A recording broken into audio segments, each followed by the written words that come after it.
Do my prophet the order of the Lord. To the courts of my vocals are sword. They tell me my tongue is a sword. Rowan Noah going Zora, of course. It ain't over till it's over. Yeah, that's bullshit.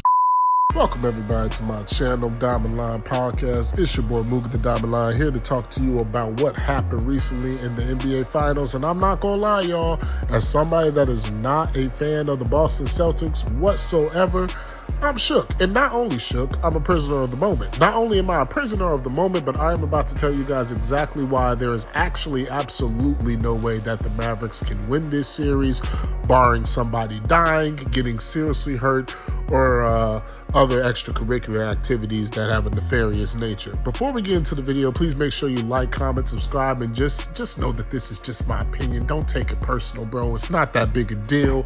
But let's get right into why I feel the way I feel.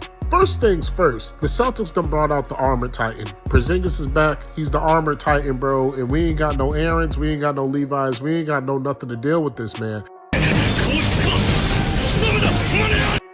It's actually quite scary. The advantage that he's bringing to them on both ends of the floor immediately. I thought there might be a warm-up period. I thought he might have to get back in basketball shape. I was wrong about all of that. All of that.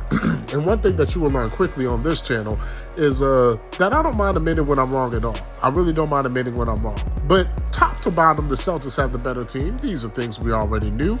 The Mavericks had the two best offensive weapons. These are things we already knew with the depleted roster. But I got to tell you guys something, man. The reason why the Mavericks actually have no chance of winning this series is a little something that I like to call incentive. The incentive for the Celtics to beat the Mavericks is greater for the incentive for the Mavericks to beat the Celtics, and there's a few reasons why. Number one, the Celtics have been here before and lost, and it didn't feel good. It was quite embarrassing.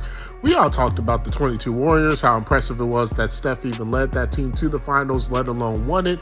That's the team that the Celtics lost in 6 games to, ending on their home floor. So not only do they have an opportunity to be back, they're ravenous, they're hungry, there's blood on their teeth, they haven't eaten anything in a long, long time. They're just much hungrier than the Mavericks can even hope to be, considering that no one expected them to be here. That's number one. Number two, the incentive of Jason Tatum and Jaylen Brown to really stick it to one of their big bros. Pause. But anyways, what I mean by that is that Kyrie Irving he left a nasty taste in a lot of Boston Celtics fans' mouth. Now, do I care? No. Cry more. But the Celtics themselves care. Their fan base cares. That energy is still in the room. And even though Jason and Jaylen always took the high road, I felt, when it came to addressing the Kyrie scenario, there has to be a piece of them that just feels like they weren't chosen and that they want to stick it to Kyrie for not choosing them. It's like, bro, you left us. We're meeting up here in the finals.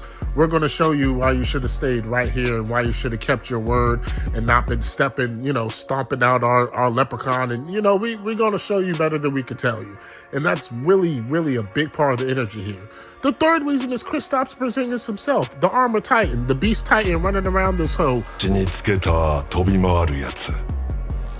Unchecked completely. One of the reasons why I feel like this is a major problem is because he has his own point he needs to prove to Luka Doncic. Now, is Kristaps Porzingis even in the same universe as Luka? No, but that ended kind of nasty too. And I'm not saying who's right or wrong in these particular scenarios I'm bringing up to you guys. I'm just saying the incentive for the Celtics individually as players to make the Mavericks feel bad and to ruin their day is very much there for them. The Mavericks are just here to play basketball, and that's not enough. Now, next year, will it be enough? Maybe. Maybe taking a loss in the finals, puts a little bad taste in their mouths, and next thing you know, they want to get their get back. But right now, you cannot simulate the desperation and potential agitation that the Celtics have, not only towards the finals and towards their own success and themselves, but towards some of the individual players, Luka, Kyrie, on the Mavericks. I would also like to add that the last time a team was able to actually come through in the Mavericks position, it did take a couple of injuries, and those two players had to go absolutely crazy. One of those players, ironically enough, being Kyrie and some dude named LeBron. GDs. If the Celtics don't get this done this year, we're going to have to around and wait for D's to grow up for them to actually make this happen. So it's a very interesting series. Didn't want to hold you guys for too long here. This is really why I just feel like the Mavericks can't win. Hindsight, I got to tell you guys, I'm really not happy about it. Like I said, I don't like the Celtics. Luka's one of my favorite players. Kyrie's one of my favorite players to watch. I would much rather the Mavericks win. That's just the type of NBA fan I am. I'm a huge Luka guy.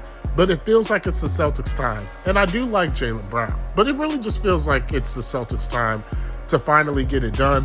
I also fear for Jason Tatum's soul if he comes back to the city of Boston without a title in his hand. So there's that. This is a quick little video. Please make sure you like, comment, and subscribe. Who will slay the Beast Titan named Kristaps Porzingis or Tingus Pingus?